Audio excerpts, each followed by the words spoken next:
Nako, ito na po ang balita mga kababayan na ikagugulat nyo. Arjo Atayde, umiyak po at kinastigo ng ICI. Main Mendoza, napahagulgol sa iyak. Nako po mga kababayan, totoo kaya ito? Kasi nga, ito po yung mga sinasabi po ng video doon sa komento naiyak daw si Main Mendoza. Na tila inosente itong si Arjo Atayde. Totoo kaya ito mga kababayan na inosente si Arjo? Ito yung mga binulgar nung mag-asawa Yung nasa Pasig po. Si Diskaya mga kababayan, yung mga dati pang mga pasabog ni Marcoleta na hinarang po ni Ping Lacson. Di ba mga kababayan? So ito, Arjo Atayde. Nako po, naihi ba sa pantalon? Yan yung mga komento, mga kababayan.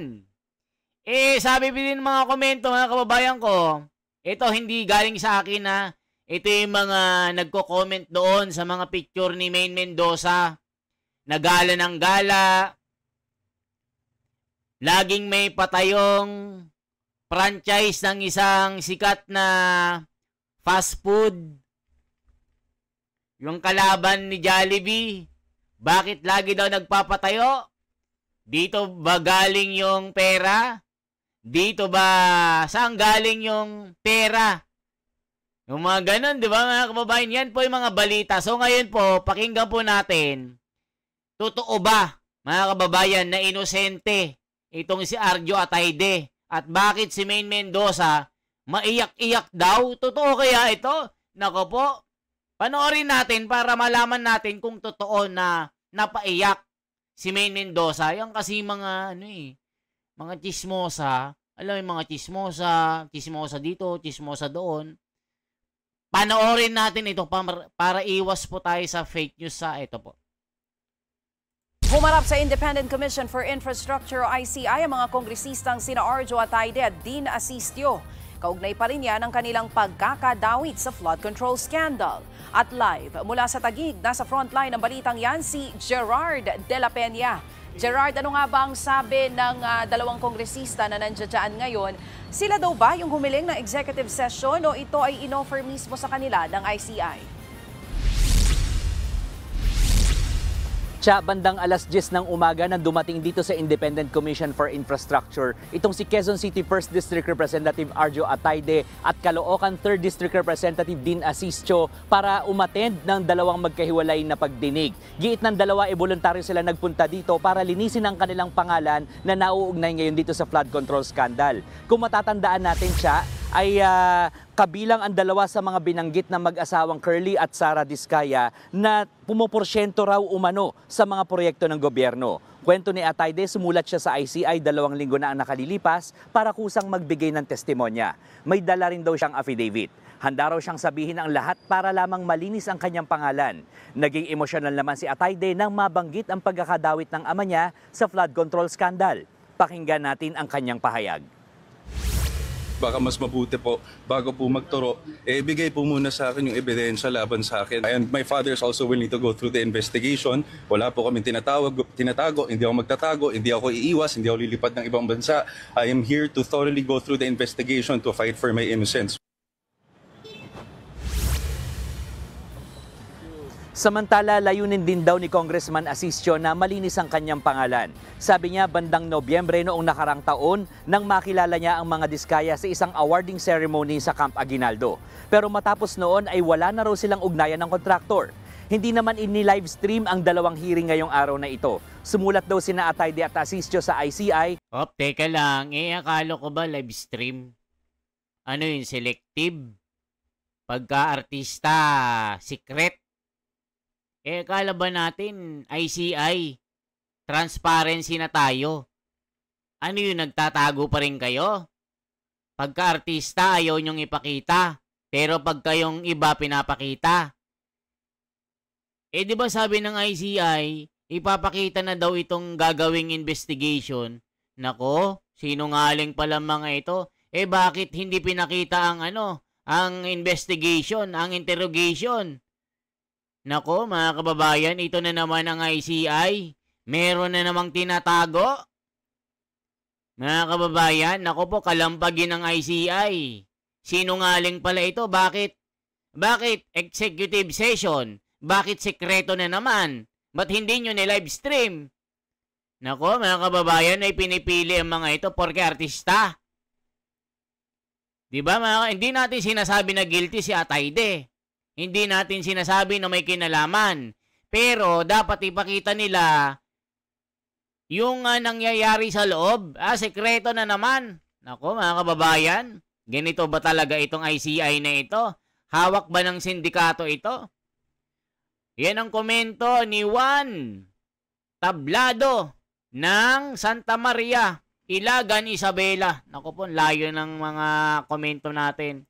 Na kung pwedeng hindi muna isapubliko ito para maiwasan umano ang trial by publicity. Alaka. Baka rin daw may masabi si Asistio na impormasyong hindi dapat maisapubliko. Pwede ba yun? Ano yun? Ngayon na nadadawit kayo, ayaw nyong trial by publicity. Bakit? Yung iba, nilive yung Blue Ribbon Committee.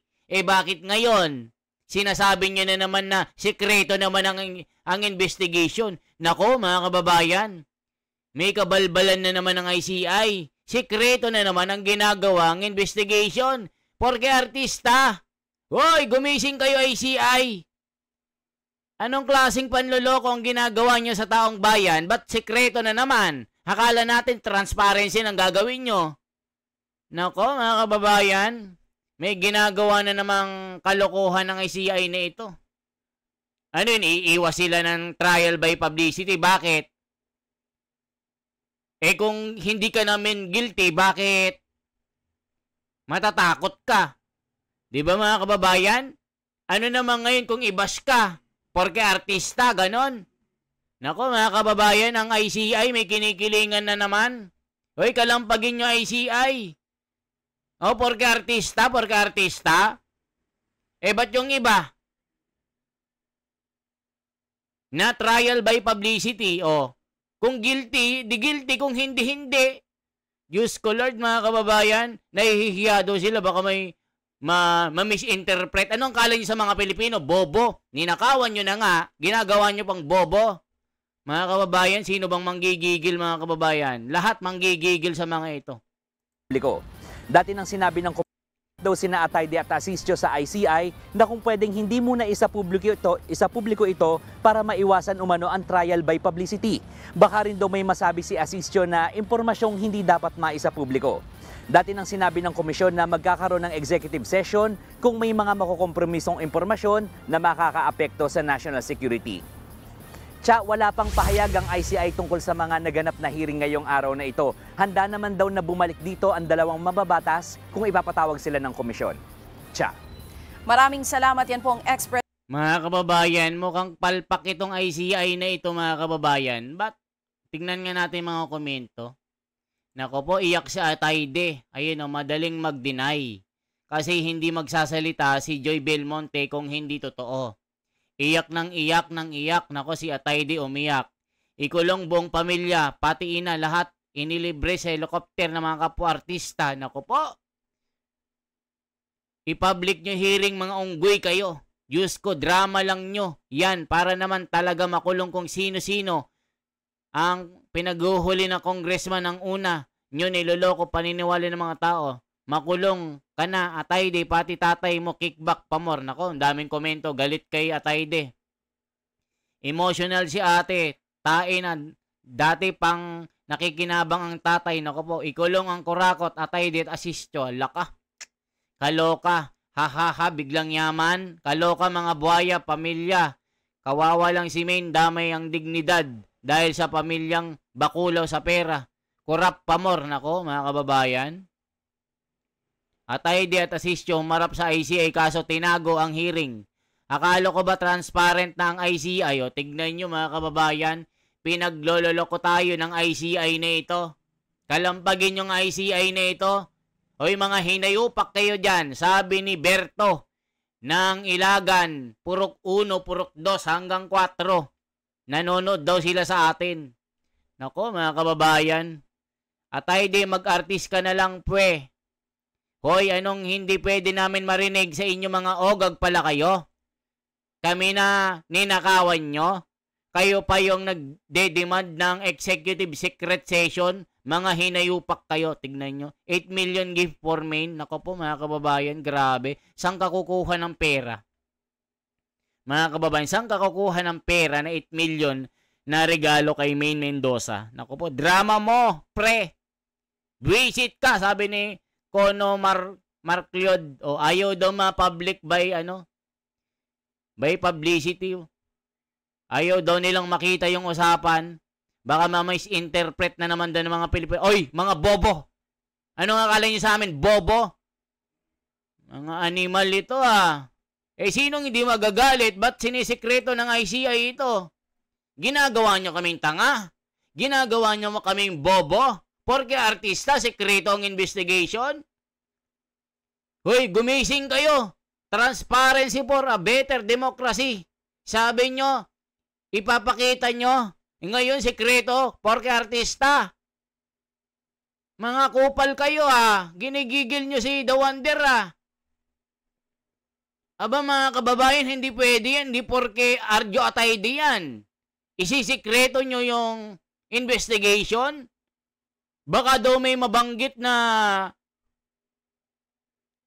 magkamali. Ano ngayon kung magkamali ka? Pagkatapos nyong gawin ito, hindi namin sinasabi na guilty kayo pero ipakita nyo kung anong ginagawa sa ICI. Baka mamaya nagkakabigayan na, di namin alam. Sasabihin nyo, magkakaroon kami ng live streaming. Wala naman. Ginigigil nyo kami. Ninakawan nyo na kami. Binigyan nyo ba kami ng sakit sa baha? Ginawa nyo kaming patay gutom. Ngayon, magde-demand kayo ng secret investigation. Kupal pala mga ito Nanggigil ako dito Baka daw ma-misinterpret na naman. Ayaw namin ng trial by publicity. Sino kayo? Ano yun? 8 million na regalo? Saan mo kinuha yung pera na 8 million? O sabi ng komento, hindi ako lang nag-comment. Sinabi ng komento, 8 million na regalo dun sa Maine. Mendoza daw. Abay, ang lupit. Saan ka kukuha ng 8 million? Magkano lang ba sahod mo? Na congressman. Ba't ka nagkaroon ng 8 million na regalo sa asawa mo? Sinong hindi tataas ang alta presyon nito? Ba't nyo isisikreto? Magkano? ICI. Ginagawa nyong tanga ang mga tao. Ginagawa nyong ulol. Ginagawa nyong patay gutom. Itong ICI na ito, walang kwenta Halatado Magkano sinubo sa inyo na pera dyan sa ICI? Mga kababayan, manggigigil kay sekreto na naman ang ginagawa. Porke artista, sekreto. Mga kababayan, mag-comment nga po kayo. Hina-high blood na naman. Na-high blood na naman ng mga Pilipino sa pinaggagawa ng ICI. Porke artista, sekreto ang investigation. Diyos ko Lord, mga kababayan. Anong klase ito? Buti pa itong Blue Ribbon. Transparent, kahit na pinamumunuan ng mga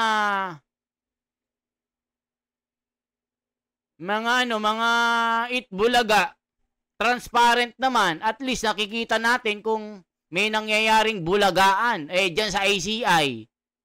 Sino bang namumuno dyan sa ICI? Nung nakaraan, sasabihin nyo, magkakaroon na ng live streaming, transparency for a better democracy para makita ng taong bayan ng katotohanan. O ngayon, anong nangyari? Sekreto? Sekreto?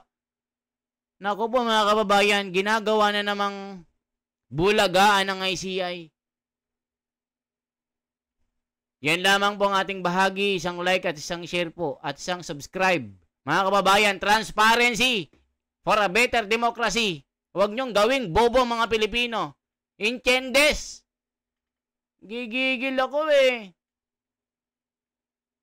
Eto, bilang Pilipino ito ako, dinidemand ko na magkaroon kayo ng transparency. Na makita yung ginagawa nyong investigation dyan. Aba, ICI, sobrang kapal ng mukha nyo? Sinong pinaglilingkuran nyo? Mga buhaya? Hoy, kami nagpapasahod sa inyo. Ang kakapal ng mukha nyo sa ICI. Kapal ng mukha ng mga ito. Nung nakarang araw, sabi nyo transparent na. Ngayon, ba't di nyo ni-live stream? Sinong hindi ma-high blood sa inyo?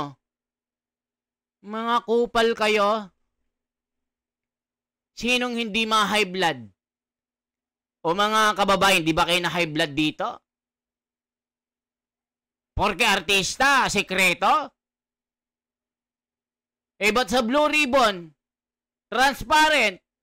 Kahit na yung mga chairman doon, mga bendalo.